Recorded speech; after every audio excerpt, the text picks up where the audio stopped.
War. For most people, it means destruction, pain, and chaos. But for some, war means profit, massive, unthinkable profit. Behind every war that America has fought, there lies a financial machine, a system so deeply connected to politics, corporations, and the global economy that it turns destruction into dollars. This is not just a conspiracy. This is a geopolitical business model, one that has shaped the world for decades. It begins not with soldiers, but with bankers.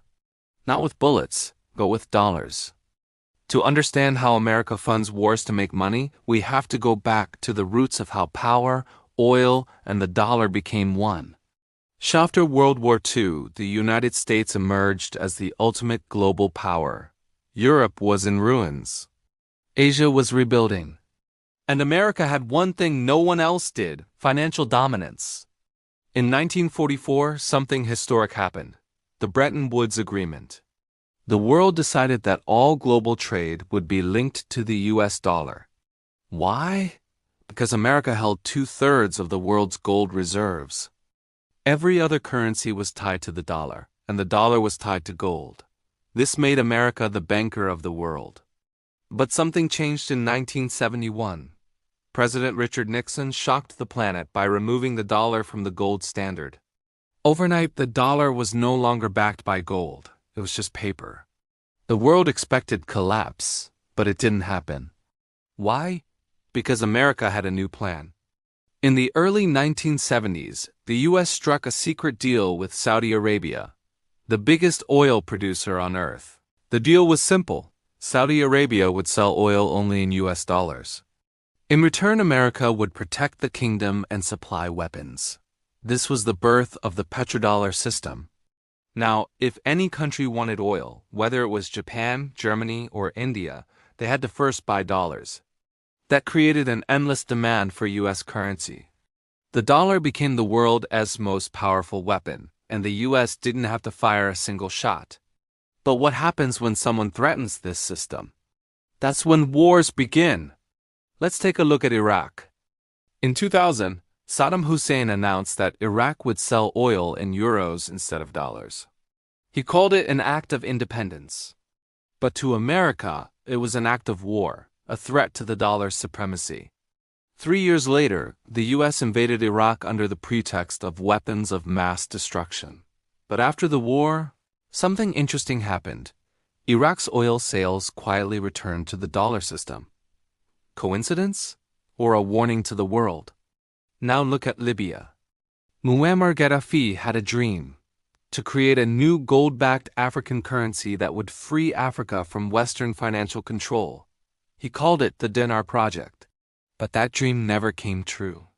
In 2011, NATO, led by the United States, bombed Libya.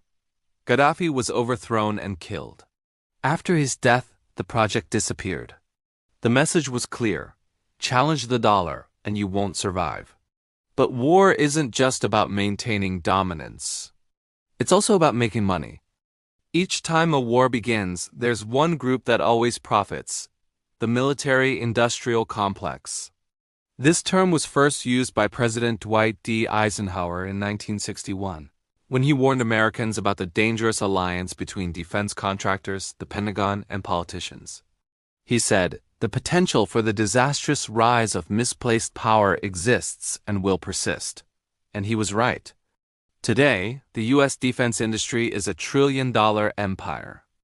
Companies like Lockheed Martin, Raytheon, Boeing, and Northrop Grumman make billions supplying weapons, jets, and missiles, not just to the U.S. military, but to countries all around the world. Whenever a conflict begins, whether it's Ukraine, the Middle East, or the South China Sea, these companies see their stock prices soar. War means business. Let's look deeper. When the U.S. funds a war, it rarely pays from its own pocket directly. It uses a mix of debt, foreign aid, and printing money. For example, during the Iraq War, the U.S. government spent over $2 trillion. But who bought the war bonds? American taxpayers, foreign governments, and global investors. So the war was funded by borrowed money, And who profits from that debt? The banks. Each dollar spent creates interest, and that interest flows back to Wall Street. So while soldiers risk their lives, the financial sector earns billions, quietly, behind the scenes. There's another angle, reconstruction. After every war, destroyed countries need rebuilding. Roads, bridges, oil fields, power plants, everything must be restored. And guess who gets those contracts? American companies. In Iraq, Halliburton, Bechtel, and others earned billions rebuilding what was destroyed, often using taxpayer money. So the same circle repeats. America funds the war, gives weapons, are sold, gives. Countries are destroyed, gives. American firms rebuild them, gives. And loans are taken from institutions like the IMF and World Bank, both heavily influenced by the U.S. It's a full-cycle profit system. But that's not where it ends. There's a silent weapon that America uses: sanctions. When a country refuses to follow Washington's line, the U.S. cuts them off from the global financial system, particularly SWIFT, the system used for international payments. Iran, Venezuela, and Russia all face this. And when these nations are sanctioned, global energy markets shake, and oil prices rise, which again benefits American oil producers and investors. So even without war, economic pressure becomes a tool of dominance and profit. Now let's connect this to recent events. After Russia invaded Ukraine in 2022, the U.S. didn't send troops, but it sent billions of dollars in weapons and aid. Each time Congress approves another support package, defense contractors celebrate. For them, Ukraine isn't just a war, it's a business opportunity. In fact, according to reports, U.S. defense companies made record profits in 2023 and 2024. War has become America's most profitable export. But here's the dark irony. The more wars America funds, the more it justifies its military budget. Every year, the Pentagon receives over $850 billion, more than the next 10 countries combined. Yet, millions of Americans still struggle with healthcare, housing, and education. It raises a haunting question. If the U.S. can spend trillions on wars abroad, why can't it fix problems at home? Because in Washington, wars are not seen as losses, they are seen as investments. And then there's the media. War needs justification. People won't support wars unless they believe it's for freedom, democracy, or security. So powerful media networks, often owned by corporations with defense ties, shape the narrative. They show the enemy as a threat, the U.S. as the savior, and every intervention as necessary. Public opinion is managed, not informed. Over time, this system created something dangerous. A nation that believes war keeps the world safe, when in truth, war keeps the economy alive. America's economy thrives on conflict, through weapons, oil, sanctions, and debt. And that's why peace has never been profitable. Every time peace talks begin, stocks fall.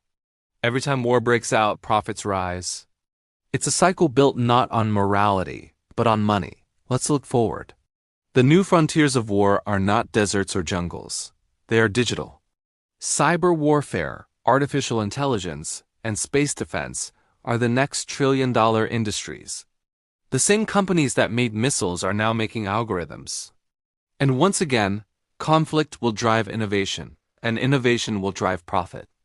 But amid all this, there is one truth Americans need to remember. The world doesn't fear America because of its ideals anymore. It fears America because of its money, its weapons, and its reach.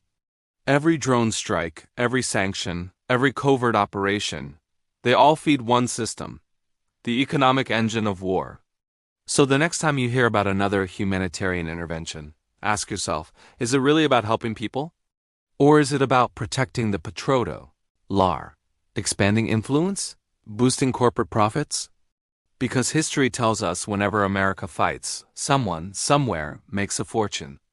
And in that equation, freedom is the slogan, but money is the motive.